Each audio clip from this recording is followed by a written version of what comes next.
भोग का साधु, कोई केस से साधु, तो कोई भेष से साधु, कई प्रकार की साधु। लेकिन बंधुओं माताओं, त्रिवेणी जी कह रहे हैं तात भरत तुम सब भी साधु, साधु के जितने लक्षण इस पूरे जगत में होते होंगे भरत वो सब तुम्हारे अंदर समाविष्ट है।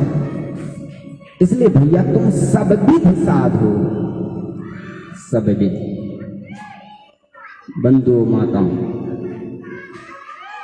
शब्द ये महत्वपूर्ण नहीं है कि आपकी प्रशंसा कौन कर रहा है कि बुराई कौन कर रहा है।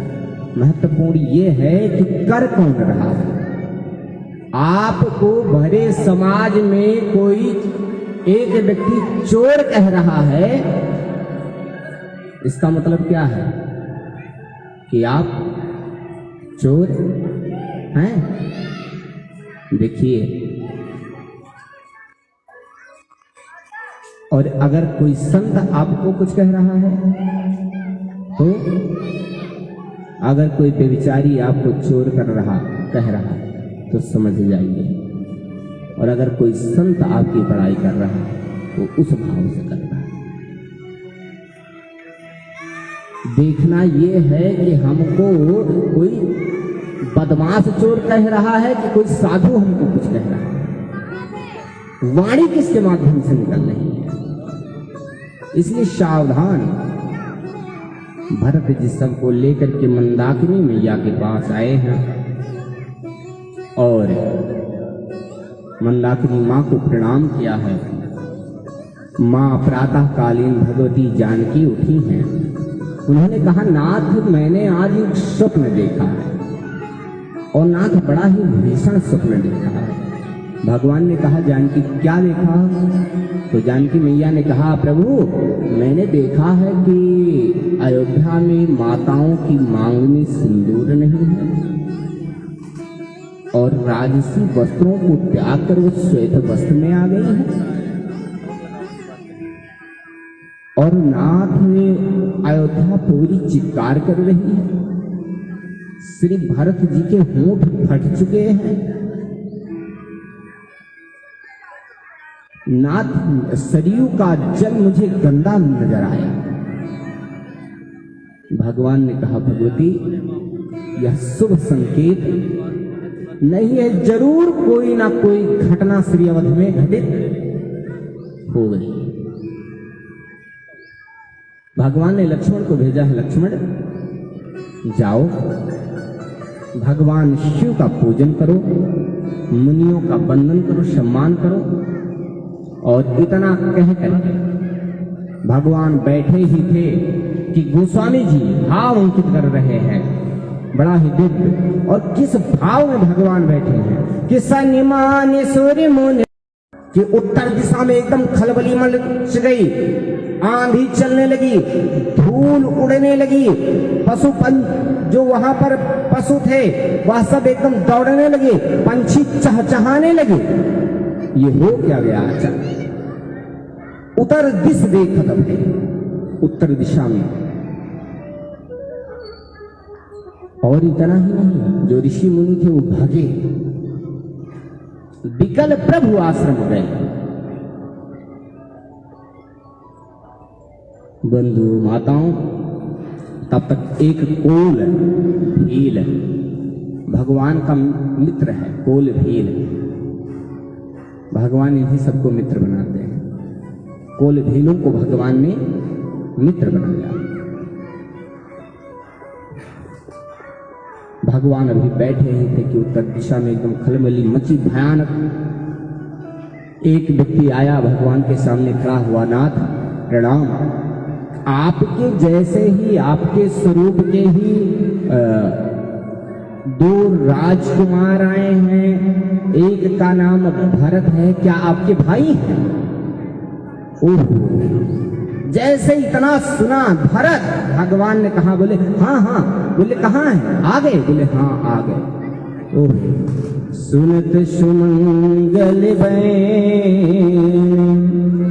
मन प्रमोद तन पुलक भरे, शरद सरोरुह ने तुलसी भरे स्नेह जल। भगवान तो पहले प्रसन्न हुए कि भरत आ गया, लेकिन भगवान अगले क्षण एकदम दुखी भी हो गए। भगवान सोचने लगे भरत यहां जंगल में भी आ गया, चित्रकूट भी आ गया, और अगर आज भरत आ गया और भरत कह देगा कि प्रभु यहां से लौट चलो, तो मैं आज करूंगा क्या? आज मैं करूंगा क्या?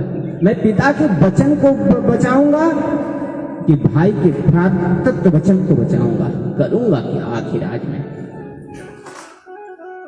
लेकिन तुरंत राघव ने अगले क्षण निर्णय लिया, नहीं, मुझसे अच्छा मेरे भरत को इस संसार में कौन जानता है। मेरा भरत कभी ऐसा कह ही नहीं सकता। देखिए कितना विश्वास है भाई भाई को, बंधुओं माता, कितना विश्वास, अद्भुत विश्वास। अर्थात जब भगवान थोड़े से एकदम भगवान के चेहरे पर सिहकन आई तो लक्ष्मण ने निकाल लिया बाण, मार दूंगा भरत को, आज ही इसके प्राण को ले लूंगा। जो सत शंकर करें सहाई, आज सैकड़ों सैकड़ों ब्रह्मा, सैकड़ों सैकड़ों शंकर अगर इसके प्राण की रक्षा करने के लिए आएंगे तो भी इसको मार दूंगा, और आज वो बचा नहीं पाएंगे। भरत के प्राण को ले लूंगा। राजमद हो गया है इसको। अयोध्या की सेना लेकर के मेरे राघव को वन में मारने आ रहा है कि अयोध्या का अकंटक राज करूंगा। अयोध्या का राज पाकर के भरत को मद हो गया है, मार डालूंगा आज। ओहो, आप कल्पना करो कि जो परमात्मा दिन रात भरत भरत जपता है, जब लक्ष्मण जी ने बात कही होगी तो भगवान को ये बात लगी कहां होगी? भगवान ने कहा, लक्ष्मण तुम कहते हो भैया, सही कहा तुमने कि अयोध्या का राज्य पाकर भरत को मद हो गया। लक्ष्मण सुनो, अयोध्या की गद्दी कोई गद्दी नहीं, अयोध्या का पद कोई पद नहीं, अयोध्या का राज कोई राज नहीं। अरे मेरे भरत को यदि ब्रह्मा विष्णु महेश का भी पद मिल जाए तो भी उसको अहंकार नहीं हो सकता। और तुम किसकी बात करते हो लक्ष्मण? मुझसे ज्यादा इस संसार में भरत को कोई नहीं जानता है। भरत को राजमत कह रहे हो? भरत अयोध्या जैसी सत्ता को कभी स्वीकार नहीं करेगा। मैं स्वीकार भी कर सकता हूं, लेकिन भरत अयोध्या जैसी सत्ता को हमेशा लात मारा है और हमेशा लात मारेगा। ये है भाई, इतना